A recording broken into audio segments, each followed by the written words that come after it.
প্রিয় শিক্ষার্থীবৃন্দ, আসসালামু আলাইকুম। সরকারি বাংলা কলেজ কর্তৃক অনলাইন ক্লাসে তোমাদের সবাইকে স্বাগতম। আশা করি তোমরা যে যেখানে আছো নিরাপদে আছো এবং সুস্থ আছো। তোমরা যারা অনার্স চতুর্থ বর্ষের স্টুডেন্ট, তোমাদের মনে আছে যে আমরা গত ক্লাসে মানি ব্যাংকিং অ্যান্ড ফিন্যান্স এই বিষয়ে আমরা মূলধন বাজেটিং নিয়ে আলোচনা করছিলাম এবং মূলধন বাজেটিং এ আমরা শেষ পর্যায়ের দিকে আমরা ওই ক্লাসে আমরা প্রকল্প মূল্যায়ন পদ্ধতি নিয়ে আলোচনা করেছিলাম। তো আমরা এই প্রকল্প মূল্যায়ন পদ্ধতি নিয়ে একটু সংক্ষেপে আলোচনা করে এরপর আমরা এই পদ্ধতির অঙ্কগুলো করব আমরা। তাহলে শুরুতে আমরা একটু যাই যে প্রকল্প মূল্যায়নের পদ্ধতিটাকে আমরাকে সাধারণত কয়টা ভাগে ভাগ করেছিলাম। প্রকল্প মূল্যায়নের পদ্ধতিকে আমরা প্রধানত দুটি ভাগে ভাগ করেছিলাম, তোমাদের হয়তো মনে আছে। একটি হচ্ছে আমাদের সনাতন পদ্ধতি, আরটা ছিল আমাদের আধুনিক বা বাট্টাকৃত নগদ প্রবাহ পদ্ধতি। সনাতন পদ্ধতি আবার দুই প্রকার ছিল। কি কি ছিল আমাদের? সনাতন পদ্ধতি,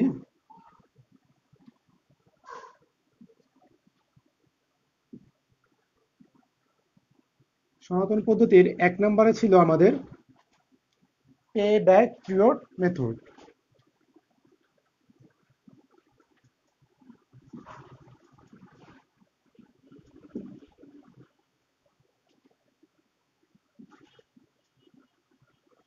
পে ব্যাক পিরিয়ড মেথড বা সংক্ষেপে ছিল আমাদের PBP.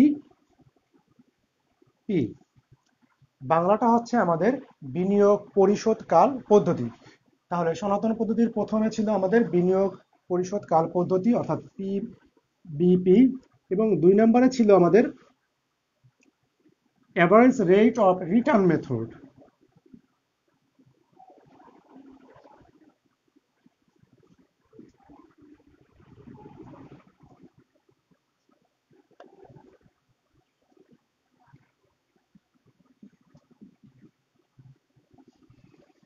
Average rate of return method সংক্ষেপে হচ্ছে এআরআর। বাংলাটা হচ্ছে গড় আয় হার পদ্ধতি। তাহলে এই দুটো ছিল আমাদের সনাতন পদ্ধতি।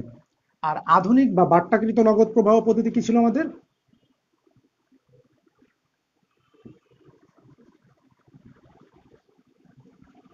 আধুনিক বা বাট্টাকৃত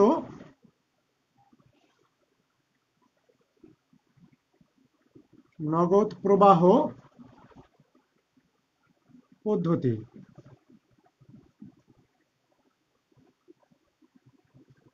এই পদ্ধতিতে এক নম্বর ছিল আমাদের নেট প্রেজেন্ট ভ্যালু মেথড, নাকি? Net present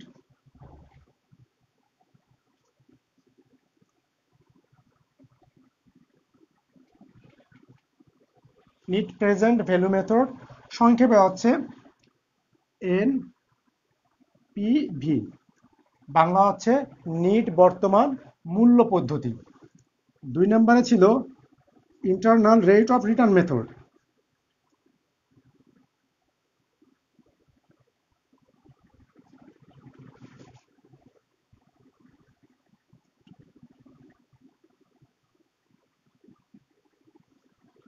internal rate of return method সংক্ষেপে হচ্ছে আমাদের আইআরআর, অর্থাৎ অভ্যন্তরীণ আয় হার পদ্ধতি। মূলত এই দুটাই প্রধান, এছাড়া আরো দুটো আমি দিয়েছিলাম। তিন নম্বরে ছিল হচ্ছে আমাদের discounted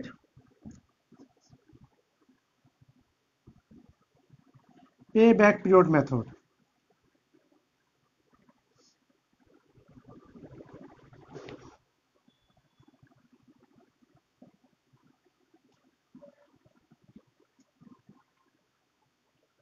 pay back period method, discounted pay back period method, অর্থাৎ সংক্ষেপে হচ্ছে ডিপিবিপি,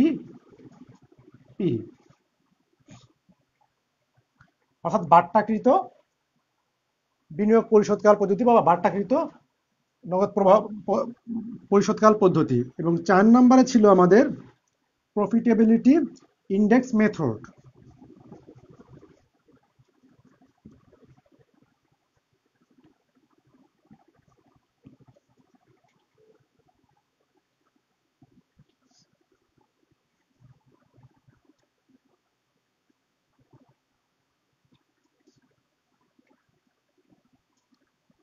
প্রফিটেবিলিটি ইন্ডেক্স মেথড, অর্থাৎ বলতে পারো পিআইএম, অর্থাৎ পিআই প্রফিটেবিলিটি ইন্ডেক্স। বাংলাটা হচ্ছে আমার লাভজনক সূচক পদ্ধতি। তাহলে আমার এই প্রকল্প মূল্যায়নের পদ্ধতি প্রধানত দুটি ভাগে ভাগ করেছিলাম, সনাতন পদ্ধতি আর আধুনিক পদ্ধতি। সনাতন পদ্ধতি দুটি, একটা হচ্ছে পে ব্যাক পিরিয়ড মেথড বা পিবিপি, আরটা হচ্ছে average rate of return method বা এআরআর। আর আধুনিক বা বাট্টাকৃত নগদ প্রবাহ পদ্ধতি, এক নম্বর আছে net present value method NPV, internal rate of return method IRR পদ্ধতি। এই দুটোই প্রধান, এগুলো একটু কম অ্যাপ্লাই করা হয়। এরপর 3 নাম্বার আছে discounted pay back period method বা ডিপিবিপি, আছে প্রফিটেবিলিটি ইন্ডেক্স মেথড। তাহলে আমরা ধারাবাহিকভাবে আলোচনা করব। আজকে আমরা এই সনাতন পদ্ধতির পে ব্যাক পিরিয়ড মেথড কি এবং এই পদ্ধতির কিছু অঙ্ক করব আজ আমরা। তাহলে আমরা সনাতন পদ্ধতির পে ব্যাক পিরিয়ড মেথড সম্পর্কে আগে একটু জেনে নিই। এই পে ব্যাক পিরিয়ড মেথড এর বাংলাটা হচ্ছে কি? বিনিয়োগ পরিশোধকাল পদ্ধতি।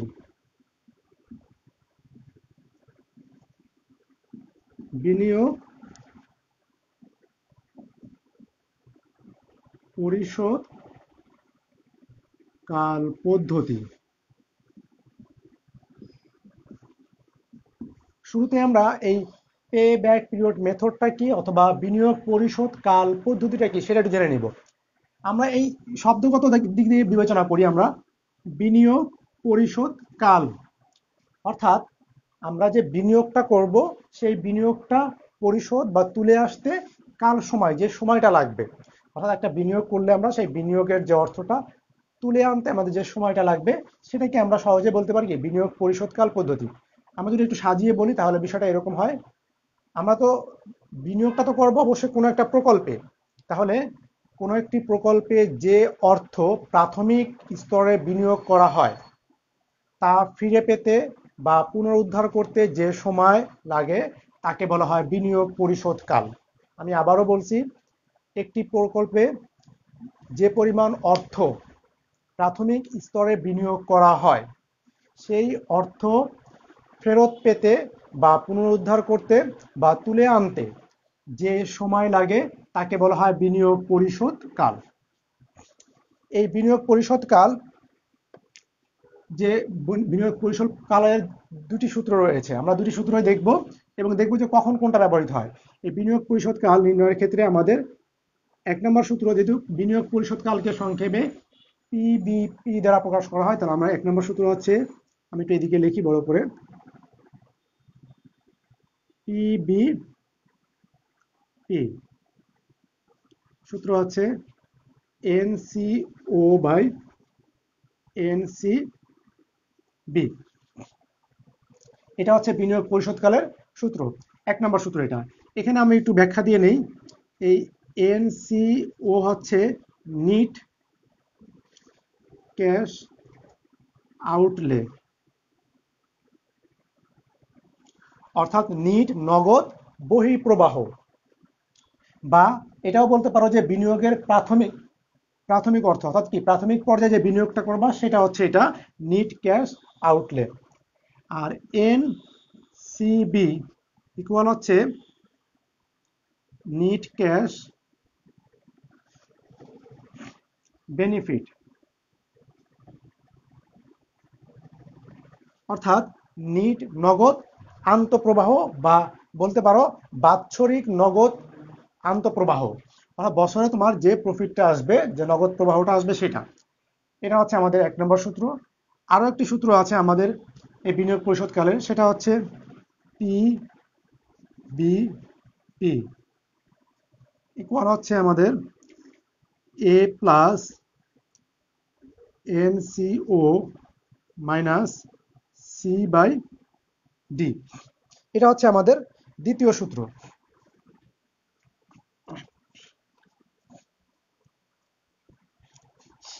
আমরা এখানে একটু ব্যাখ্যা করে নেই।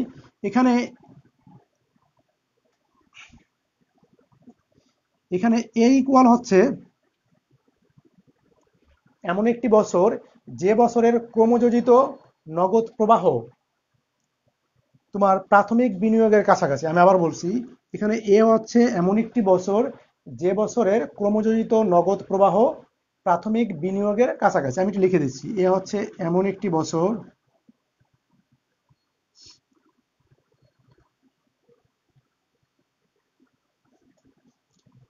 এমন একটি বছর যে বছরের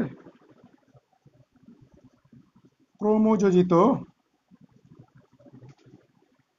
অর্থাৎ কিউমুলেটিভ ক্রমযোজিত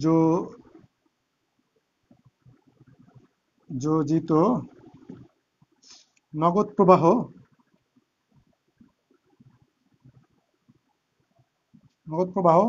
প্রাথমিক বিনিয়োগের কাছাকাছি।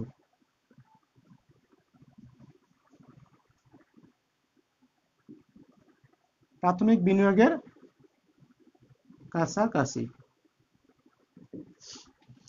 অর্থাৎ এমন একটি বছর যে বছরের ক্রমযোজিত নগদ প্রবাহ প্রাথমিক বিনিয়োগের কাছাকাছি।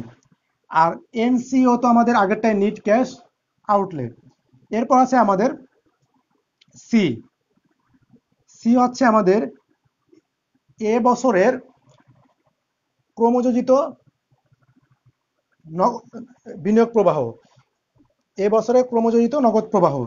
সি হচ্ছে আমাদের এ বছরের ক্রমযোজিত নগদ প্রবাহ।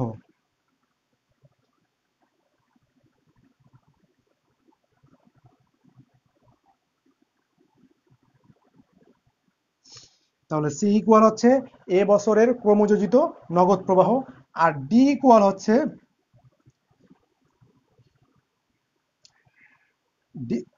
ডি হচ্ছে এ বছরের পরবর্তী বছরের পরবর্তী বছরের নগদ প্রবাহ। তাহলে সূত্রে আমরা এ, সি এবং ডি দ্বারা কি বোঝানো হয় সেটা আমরা জেনে নিলাম। এবার আসি আমরা যে কখন কোন সূত্রটা অ্যাপ্লাই করা হবে।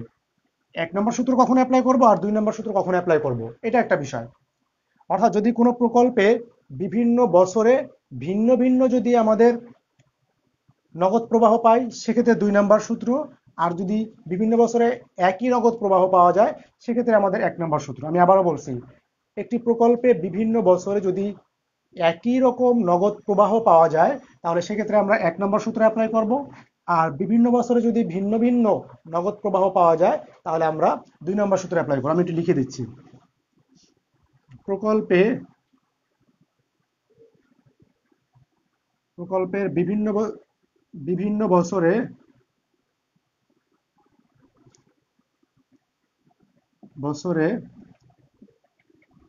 একই রকম নগদ প্রবাহ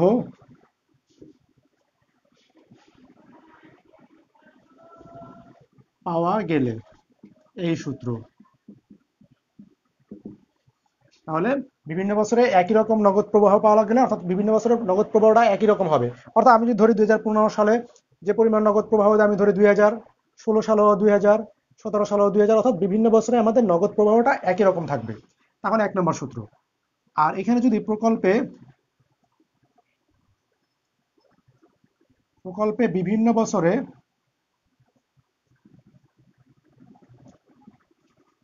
ভিন্ন ভিন্ন নগদ প্রবাহ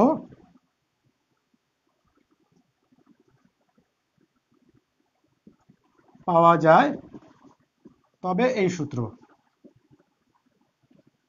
অর্থাৎ বিভিন্ন বছরে আলাদা আলাদা রকম, একরকম নয়। যেমন আমি বললাম 2015 সালে আমি ধরলাম 2000, 16 সালে ধরলাম আমি 3000, 17 সালে ধরলাম আমি 1000।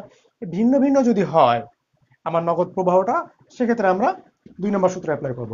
শুরুতে আমরা এই 1 নম্বর সূত্র ব্যবহার করে আমরা অঙ্ক করব, তারপর আমরা ধারাবাহিকভাবে 2 নম্বর সূত্রে যাব।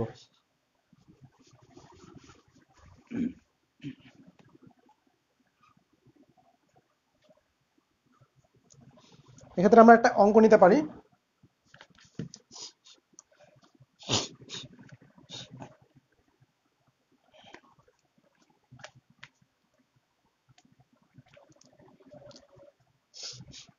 আমার উদাহরণ উদাহরণ 1 আমরা প্রথমে একটা অঙ্ক করি। আমরা বললাম একটি প্রকল্পে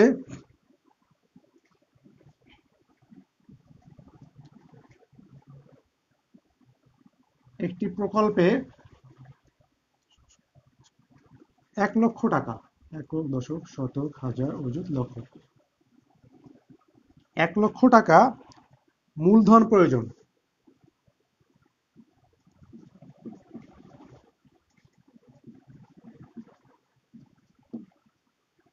মূলধন প্রয়োজন এ থেকে প্রতি বছর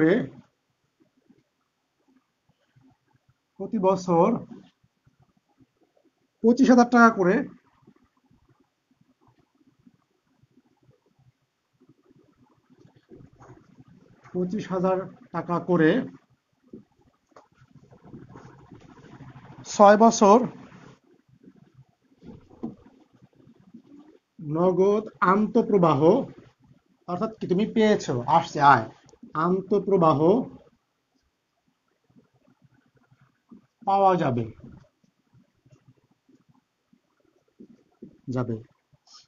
বিনিয়োগ পরিশোধকাল নির্ণয় করো।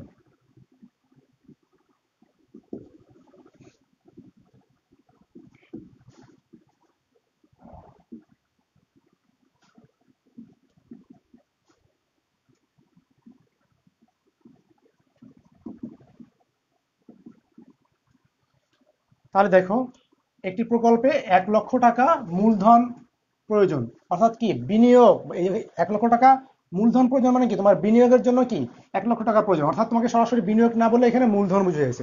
তাহলে এই একটি প্রকল্পে এটা হচ্ছে আমাদের প্রাথমিক বিনিয়োগ, যে কি মূলধন প্রয়োজন, যেটা আমরা মূলধনটা বিনিয়োগ করব। তাহলে আমাদের এই প্রাথমিক বিনিয়োগটা হচ্ছে আমাদের 1,00,000 টাকা, এবং বলছে কি এ থেকে প্রতি বছরে নগদ আন্তঃপ্রবাহ হচ্ছে 25,000 টাকা করে, সে 6 বছর নগদ কি আন্তঃপ্রবাহ পাবে 6 বছর, অর্থাৎ প্রতি বছরে আমাদের দেখো 25,000 টাকা করে, অর্থাৎ আমরা প্রতি বছর আমরা 25,000 টাকা করে পাবো আন্তঃপ্রবাহ, এরকম আমরা 6 বছর পাবো। তার মানে এখানে বোঝা যাচ্ছে যে প্রতি বছরে যে 6 বছর আমি বিবেচনা করব, প্রতিটা বছরে আমি 25,000 টাকা করে পাবো। তাহলে দেখো তো, এটা হচ্ছে আমাদের প্রাথমিক বিনিয়োগ বা নেট ক্যাশ আউটলে, আর এটা হচ্ছে আমাদের 6 বছর, আমি এর থেকে কি পাবো, প্রতি বছরে কি আমার মানে নগদ প্রবাহ, 6 বছরে প্রতিটা বছরে আমার নগদ প্রবাহ 25,000 টাকা করে। তাহলে যদি প্রতি বছরে যদি একটা প্রকল্পের থেকে আমরা নগদ প্রবাহ একই রকম হয়, তাহলে আমরা 1 নম্বর সূত্র ব্যবহার করবো। আমার মনে আছে যে প্রকল্পে থেকে যদি আমাদের নগদ প্রবাহ প্রতি বছর একই রকম হয়, তাহলে আমরা 1 নম্বর সূত্র অ্যাপ্লাই করবো। তাহলে সেই দৃষ্টিকোণ থেকে আমরা এখান থেকে পিবি বের করতে পারি, পিবিপি। দেখো সমাধান, আমরা একটু সাজায় লিখি এখানে আমাদের সূত্রটা কি ছিল। সূত্র ছিল আমাদের P B P equal NCO by NCB. তাহলে এনসিও প্রয়োজন এবং এনসিবি প্রয়োজন। এনসিও হচ্ছে নিট ক্যাশ আউটলে, অর্থাৎ প্রাথমিক বিনিয়োগ বা নিট নগদ বহিঃপ্রবাহ। তাহলে প্রাথমিক বিনিয়োগ বা নিট নগদ বহিঃপ্রবাহ কত আছে আমাদের 1,00,000। তাহলে আমরা লিখতে পারি এখানে এনসিও ইকুয়াল টু হচ্ছে আমাদের, এটা ইংলিশে লিখে নেই, একক, দশক, শতক, হাজার, অযুত, লক্ষ। আর এনসিবি নেট ক্যাশ বেনিফিট, অর্থাৎ কি বাৎসরিক নগদ আন্তঃপ্রবাহ। তাহলে বাৎসরিক নগদ আন্তঃপ্রবাহ হচ্ছে আমাদের 25,000, অর্থাৎ প্রতি বছরে আমি 25,000 টাকা করে পাচ্ছি। সেক্ষেত্রে আমাদের এনসিবি হচ্ছে আমাদের 25,000। তাহলে আমরা এবার সুতরাং আমরা পিবি বের করতে পারি। এখান থেকে আমরা মান লিখি, এনসিও আছে আমাদের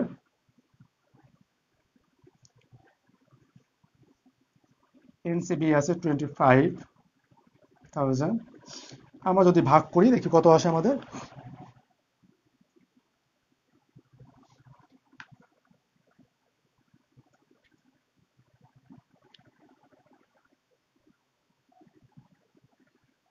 ভাগ হচ্ছে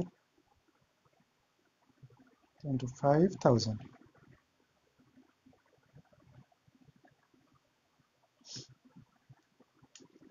তাহলে আমাদের আছে এখানে আসে 4, অর্থাৎ 4 ইয়ার্স।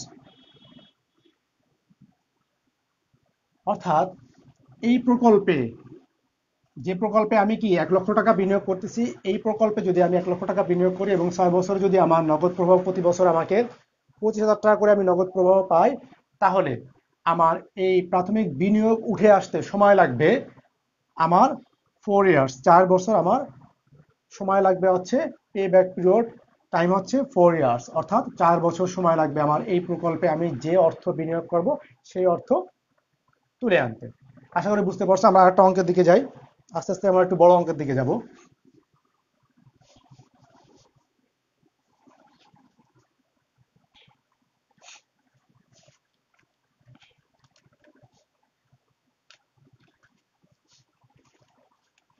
আমরা উদাহরণ 2 বা এক্সাম্পল 2,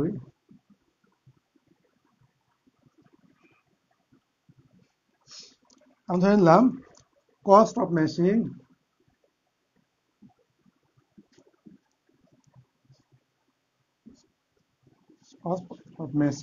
ইজ, টাকা হচ্ছে আমার কত, 4 লক্ষ টাকা। একক, দশক, শতক, হাজার, অযুত, লক্ষ, 4 লক্ষ টাকা।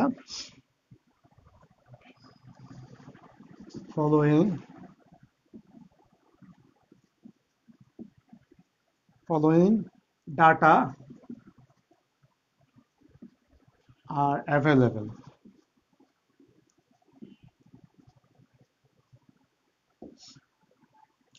অর্থাৎ কস্ট অফ মেশিন ইজ এত টাকা, 4 লক্ষ টাকা হচ্ছে আমার একটা মেশিনের খরচ, অর্থাৎ প্রাথমিক বিনিয়োগ এটা।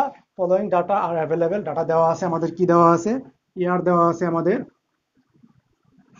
ইয়ার দেওয়া আছে আমাদের 1, 2, 3, 4, 5, 5 বছর দেওয়া আছে। এবং এ থেকে ক্যাশ ইন ফ্লো, অর্থাৎ নগদ আন্তঃপ্রবাহ বা নগদ প্রবাহ,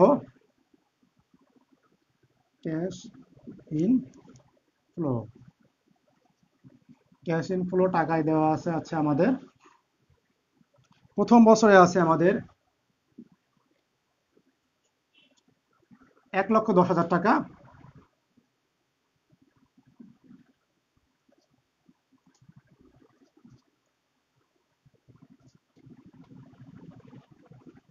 দ্বিতীয়তেও একই অবস্থা, তৃতীয় বছরে আমাদের একই অবস্থা, চতুর্থ, পঞ্চম।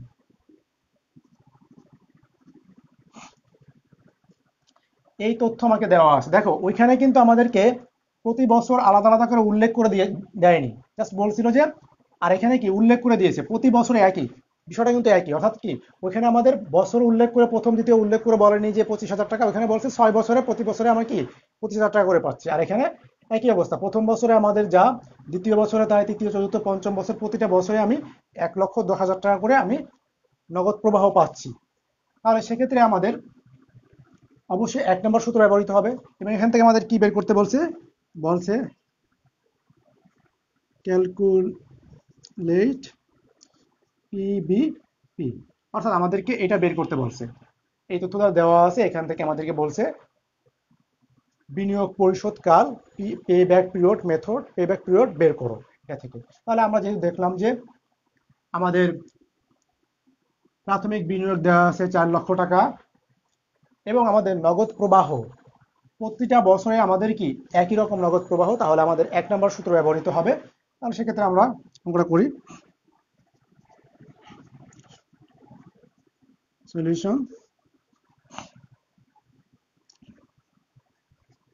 হিয়ার, এখানে আমাদের তাহলে প্রথমে আমাদের সূত্র এনসিও দরকার, নেট ক্যাশ আউটলে। তাহলে এখানে আমাদের নেট ক্যাশ আউটলে বা প্রাথমিক বিনিয়োগ ছিল আমাদের কত, 4 লক্ষ টাকা।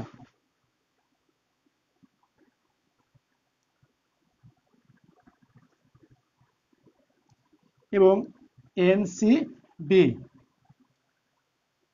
নেট ক্যাশ বেনিফিট বা বাৎসরিক নগদ প্রবাহ, সেটা আমার প্রতিটা বছরে আমাদের কি একই রকম আছে, 1,000 1,10,000 টাকা।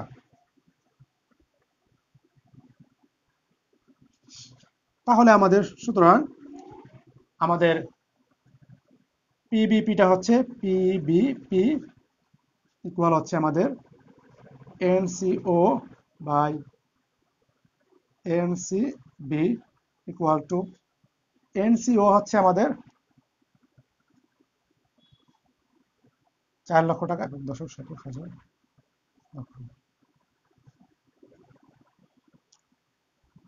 এবং এখানে হচ্ছে 1,10,000 টাকা।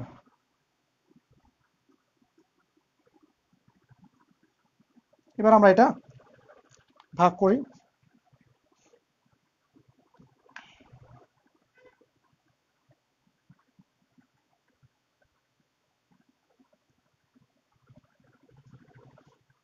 ভাগ হচ্ছে আমাদের 1,10,000।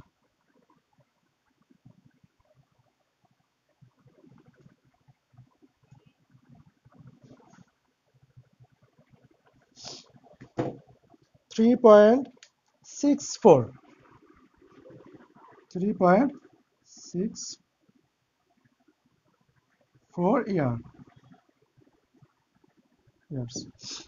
তাহলে এই প্রকল্পে যদি আমি এই প্রকল্পটা যদি আমি 4,00,000 টাকা বিনিয়োগ করি, তাহলে আমার এই বিনিয়োগটা উঠে আসতে আমাকে সময় লাগবে হচ্ছে 3 বছর সামথিং, 3 বছর থেকে একটু বেশি, 3.64, অর্থাৎ কি 3.5 বছরের মতো, তার থেকে একটু বেশি সময় লাগবে আমার এই বিনিয়োগটা উঠে আসতে।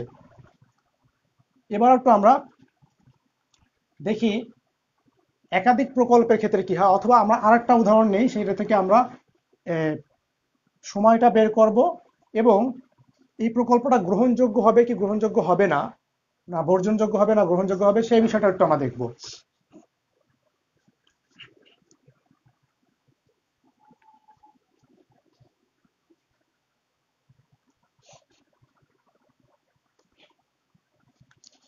আমরা একটা উদাহরণ নিতে পারি।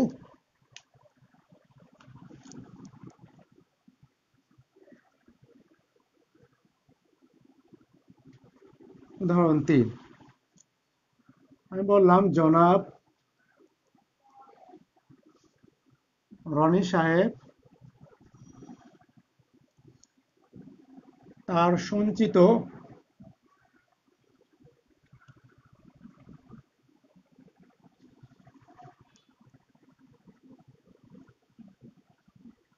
কিছু অর্থ 2 বছরের জন্য বিনিয়োগ করতে চান।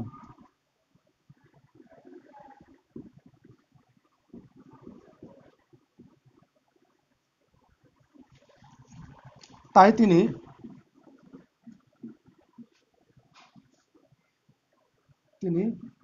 বিভিন্ন প্রকল্প বাছাইয়ের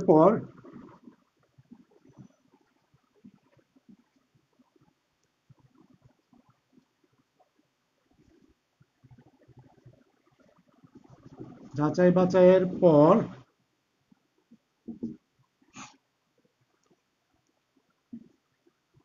প্রাথমিকভাবে নিম্নোক্ত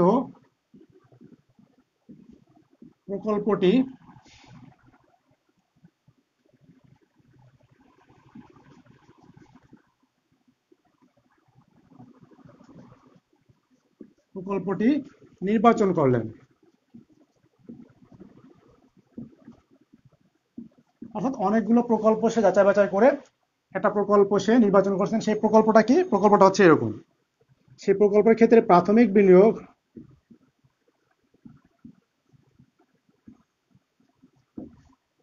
বিনিয়োগ দেওয়া আছে আমাদের 60,000 টাকা। আমি একটু ইংলিশে লিখি।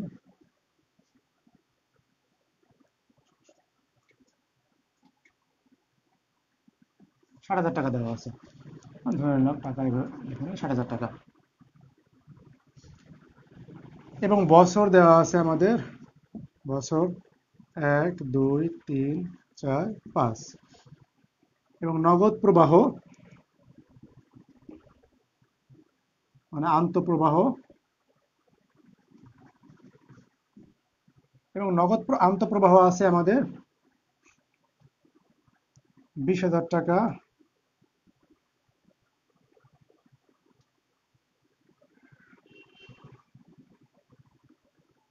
দ্বিতীয়টাতেও আছে আমাদের 20,000 টাকা।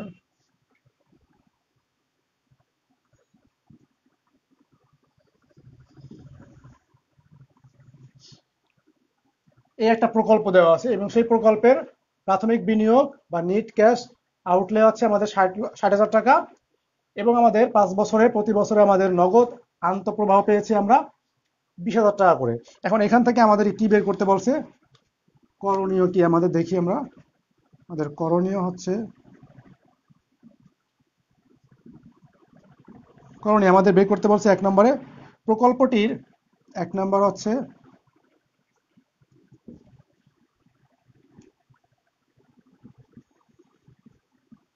প্রকল্পটির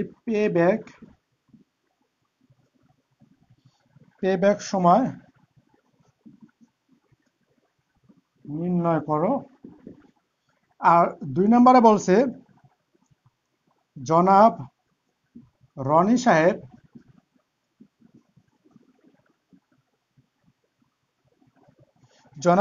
রনি সাহেব এই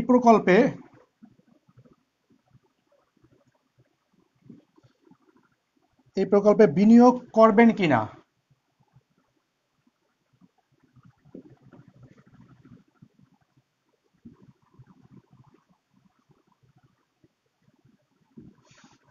এই দুটো জিনিস বের করতে বলছে। অর্থাৎ আমরা একটা প্রকল্পে বিনিয়োগ করবো তো আমাদের লাভ হওয়ার জন্য, প্রফিটের জন্য, মুনাফার আশায়, কিন্তু সেটা হবে কিনা সেটা তো আমাদেরকে জানতে হবে। সেটা বুঝে আমাদেরকে প্রকল্পে বিনিয়োগ করতে হবে। তাহলে আমরা একটু এখান থেকে করি শুরুতে।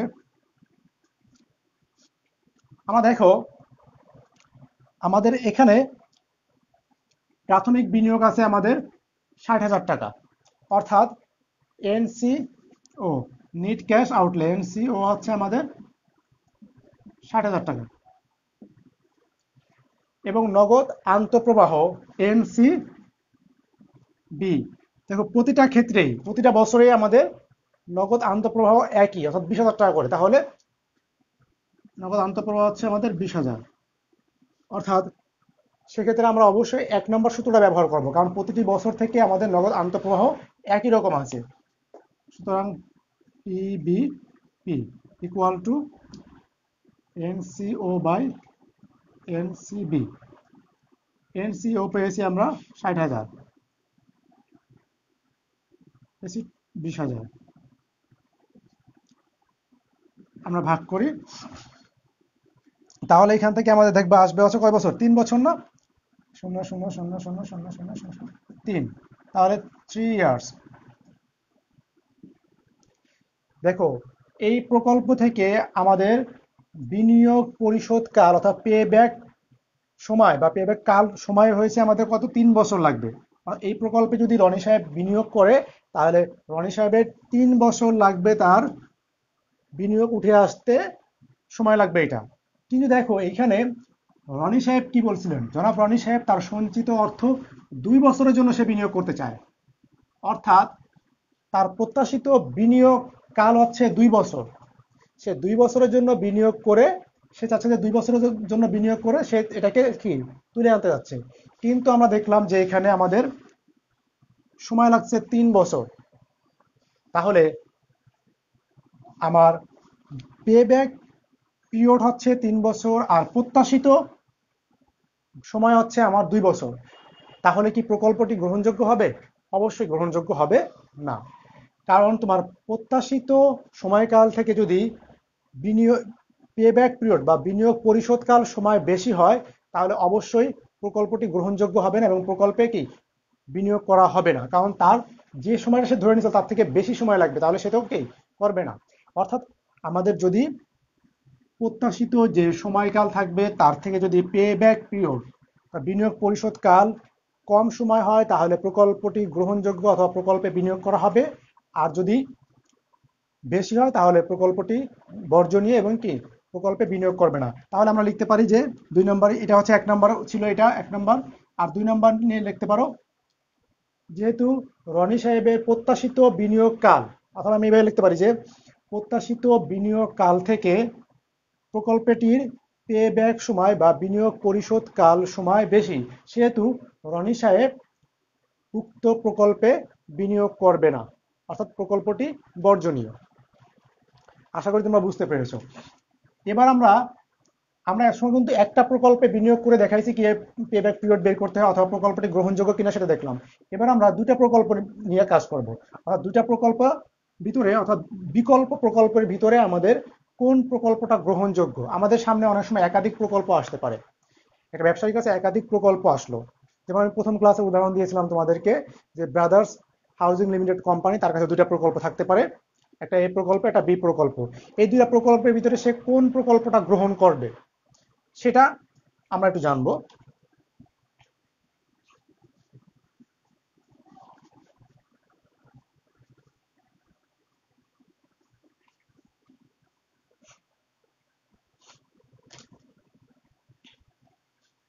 আমরা ধরে নিলাম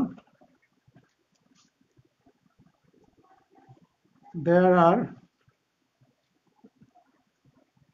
to investment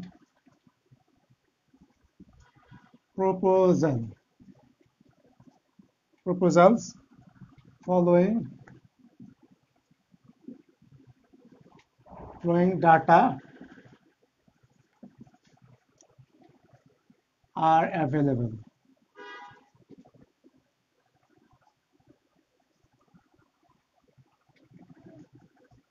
About this proposal, অর্থাৎ দুইটা প্রকল্প আছে এবং সেই প্রকল্প দুটো কি, প্রকল্প দুটো ডাটা দুটো আমরা দেখতেছি এখানে। যেমন প্রথমে আসি আমরা ধরে নিলাম এ প্রপোজাল অর্থাৎ এ প্রকল্প, এ প্রপোজাল। আরটা ধরে নিলাম আমরা বি প্রপোজাল।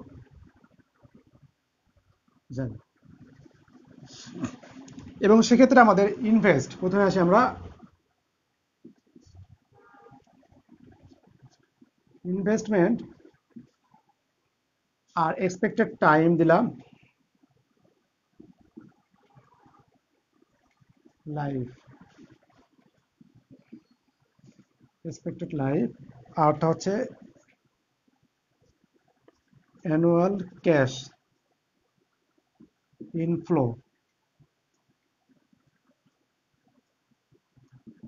ইয়ারলি। তাহলে এই এ প্রপোজালের ক্ষেত্রে আমার ইনভেস্টমেন্ট অর্থাৎ প্রাথমিক বিনিয়োগ আমি ধরে নিলাম হচ্ছে আমার এখানে 42,000 টাকা আমি ধরে নিচ্ছি। আর এক্সপেক্টেড লাইফ অর্থাৎ এই প্রকল্পের সময়সীমা আমি ধরে নিলাম হচ্ছে 6 বছর, 6 ইয়ার্স।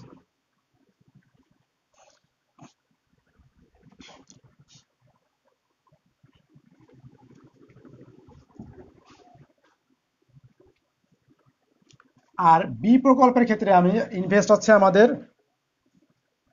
64,000 টাকা। আর এই প্রকল্পের মেয়াদ হচ্ছে আমাদের 6 ইয়ার্স। তাহলে এ একটা প্রকল্প এবং বি একটি প্রকল্প। এ প্রকল্পে ইনভেস্ট এত এবং সময়কাল এত, বি প্রকল্পের ইনভেস্ট এত এবং সময়কাল এত।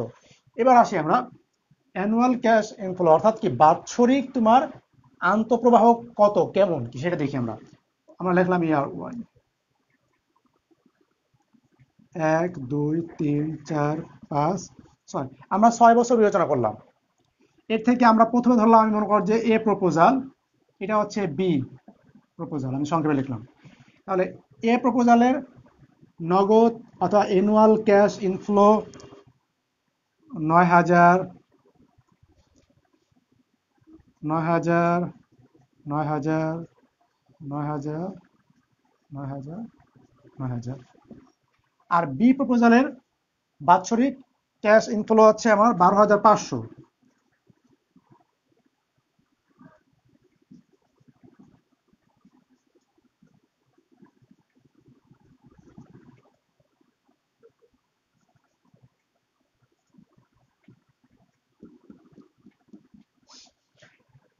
এই তথ্য আমার দেওয়া আছে। তাহলে এটা হচ্ছে আমাদের প্রথম প্রকল্পের নগদান্ত প্রবাহ, এটা হচ্ছে দ্বিতীয় প্রকল্পের নগদান্ত প্রবাহ, এবং 6 বছর বিবেচনা করা হয়েছে। আমাদেরকে বের করতে বলছে কি, ক্যালকুলেট বা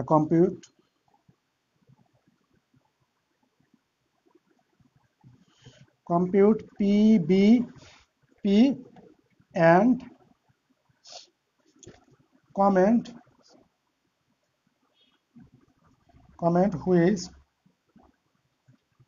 which proposal should be accepted.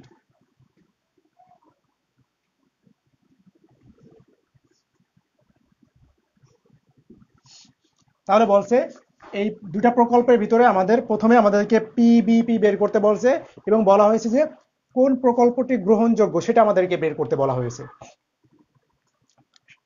তাহলে আমরা প্রথমে এ প্রকল্প এবং পরে বি প্রকল্প, দুটা প্রকল্পের ক্ষেত্রে আমরা পিবিপি বের করব, এবং এই পিবিপি পেব্যাক পিরিয়ডের উপর ভিত্তি করে, পেব্যাক পিরিয়ডের সময়ের উপর ভিত্তি করে আমরা বলতে পারবো যে কোন প্রকল্পটি আমাদের গ্রহণযোগ্য এবং কোন প্রকল্পটি বর্জনযোগ্য।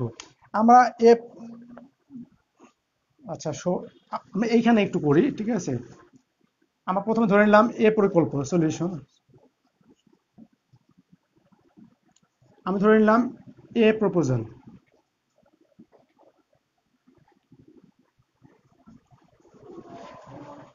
এ প্রকল্পের ক্ষেত্রে আমরা পিবি বের করি, সরাসরি করে ফেললাম পিবিপি।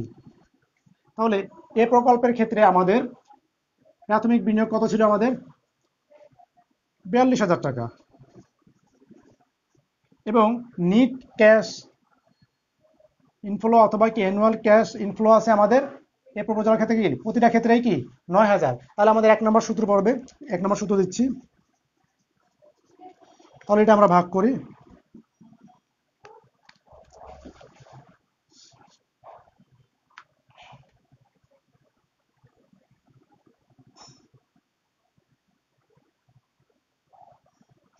4.67 ইয়ার্স। তাহলে এ প্রকল্পের ক্ষেত্রে আমাদের বিনিয়োগ পরিশোধ কাল আসতেছে 4.5 বছরের মতো। এবার আমরা আসি বি প্রকল্পের ক্ষেত্রে। এখানে আমরা করি বি প্রকল্প, বি প্রপোজাল। তাহলে বি প্রপোজালের ক্ষেত্রে আমরা বিনিয়োগ পরিশোধ কাল বের করি। দেখো এক্ষেত্রে আমাদের প্রাথমিক বিনিয়োগ আছে কত, 64,000, এবং এক্ষেত্রে আমাদের নিট ক্যাশ ইনফ্লো কত আছে, অ্যানুয়াল ক্যাশ ইনফ্লো আছে আমাদের প্রতিটা ক্ষেত্রে আমাদের কত আছে, 12,500। তাহলে এটা আমরা ভাগ করি,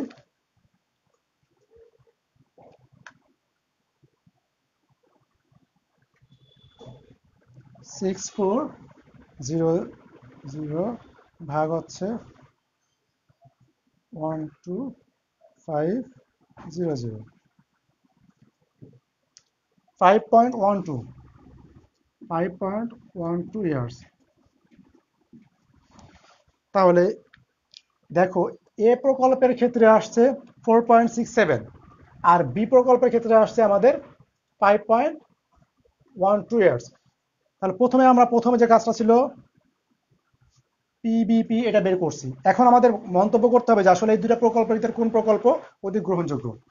মনে রাখবা, যে প্রকল্পের সময়কাল কম সেই প্রকল্পটি গ্রহণযোগ্য, এবং যে প্রকল্পটির সময়কাল বেশি সেটা কি বর্জনযোগ্য বিকল্প প্রকল্পের ভিতরে।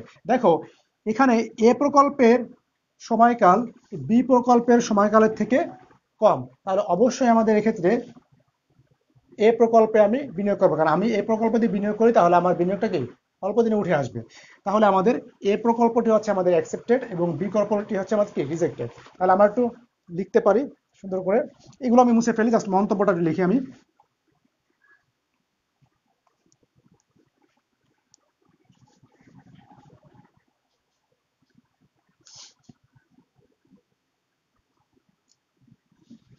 কমেন্টস, সিন্স যেহেতু PBP of proposal A is less than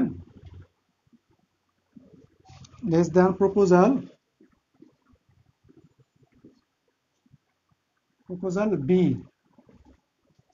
So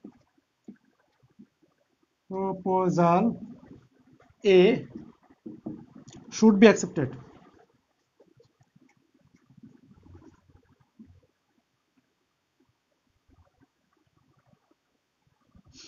But since PBP of proposal A is less than proposal B, so proposal A should be accepted. অর্থাৎ যেহেতু বি প্রপোজালের থেকে বি প্রকল্পের থেকে এ প্রকল্পের আমাদের সময়সীমা অথবা পে ব্যাক পিরিয়ড কম, সেহেতু আমাদের এ প্রকল্পটি গ্রহণযোগ্য হবে এবং বি প্রকল্পটি বর্জনযোগ্য হবে।